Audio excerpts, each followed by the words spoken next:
Viewers, इसी topic को English में देखने के लिए देखिए दृष्टि आईएएस इंग्लिश यूट्यूब चैनल। दृष्टि आईएएस के 2 2 पॉइंट प्रोग्राम में आपका स्वागत है। आज के एपिसोड में हम बात करेंगे COP27 की, लेकिन सबसे पहले जान लेते हैं कि ये टॉपिक आखिर चर्चा में क्यों है। मिस्र का बंदरगाह शहर शर्म अल शेख UNFCCC के अंतर्गत शीर्ष निकाय कॉन्फ्रेंस ऑफ पार्टीज यानी COP के 27वें सत्र की मेजबानी कर रहा है। चलिए जानते हैं COP27 से जुड़े कुछ मुख्य बिंदुओं के बारे में। COP27 कार्रवाई करने के लिए COP26 के परिणामों पर आधारित है। लोगों और इस ग्रह पृथ्वी के लिए ऐतिहासिक पेरिस समझौते को पूरा करने के लिए देशों के बीच नए सिरे से एकजुटता लाना इसका प्रमुख एजेंडा है। इस सम्मेलन में चर्चा के प्रमुख बिंदु हैं: पहला, ग्रीन हाउस गैस उत्सर्जन को तत्काल कम करना; दूसरा, जलवायु परिवर्तन के लिए प्रतिरोध क्षमता का निर्माण और जलवायु परिवर्तन के अपरिहार्य प्रभावों के अनुकूल होना; और तीसरा, विकासशील देशों में जलवायु कार्रवाई के वित्त पोषण के लिए प्रतिबद्धताओं को पूरा करना। चलिए जानते हैं अब COP के बारे में। COP UNFCCC का सर्वोच्च निर्णय लेने वाला निकाय है। UNFCCC का पूरा नाम United Nations framework convention on climate change है, जिसे हिंदी में जलवायु परिवर्तन पर संयुक्त राष्ट्र कन्वेंशन फ्रेमवर्क के रूप में भी जाना जाता है। UNFCCC की स्थापना वायुमंडल में ग्रीन हाउस गैस सांद्रता को स्थिर करने की दिशा में काम करने के लिए की गई थी। इसने राज्यों के लिए जिम्मेदारियों की एक सूची तैयार की, जिसमें निम्नलिखित शामिल हैं: पहला, जलवायु परिवर्तन के शमन के लिए उपाय तैयार करना; दूसरा, जलवायु परिवर्तन के प्रभाव के अनुकूलन की तैयारी में सहयोग करना; तीसरा, जलवायु परिवर्तन से संबंधित शिक्षा, प्रशिक्षण और जन जागरूकता को बढ़ावा देना।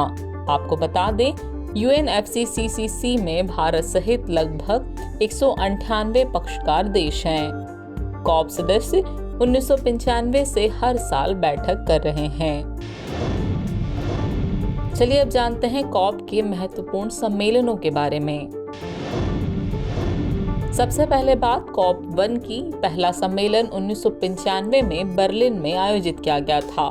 इसी तरह एक महत्वपूर्ण सम्मेलन COP3 है। यह जापान के क्योटो में आयोजित किया गया था। इस दौरान 1997 में प्रसिद्ध क्योटो प्रोटोकॉल को अपनाया गया। इस प्रोटोकॉल ने सदस्य देशों को ग्रीन हाउस गैस उत्सर्जन को सीमित करने या कम करने के लिए प्रतिबद्ध किया।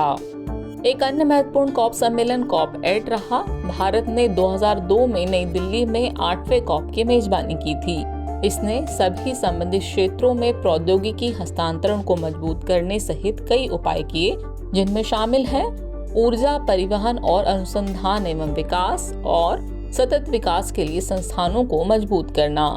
एक अन्य महत्वपूर्ण सम्मेलन COP21 था। यह सम्मेलन 2015 में फ्रांस के पेरिस में आयोजित हुआ था। इसमें देश पूर्व औद्योगिक स्तरों की तुलना में ग्लोबल वार्मिंग को 2 डिग्री सेल्सियस से नीचे यानी 1.5 डिग्री सेल्सियस पर सीमित करने पर सहमत हुए। इसी तरह आखिरी जो COP सम्मेलन हुआ था वो COP26 था, जो स्कॉटलैंड के ग्लासगो में आयोजित किया गया था। इसमें प्रधानमंत्री नरेंद्र मोदी ने भारत को 2070 तक शुद्ध शून्य उत्सर्जन या कार्बन न्यूट्रल बनाने का वादा किया था। चलिए अब वक्त हो चला है इस टॉपिक से रिलेटेड अभ्यास प्रश्न को देखने का। UNFCCC COP के संदर्भ में निम्नलिखित कथनों पर विचार कीजिए। पहला कथन है, ये एक अभी समय का सर्वोच्च निर्णय लेने वाला निकाय है।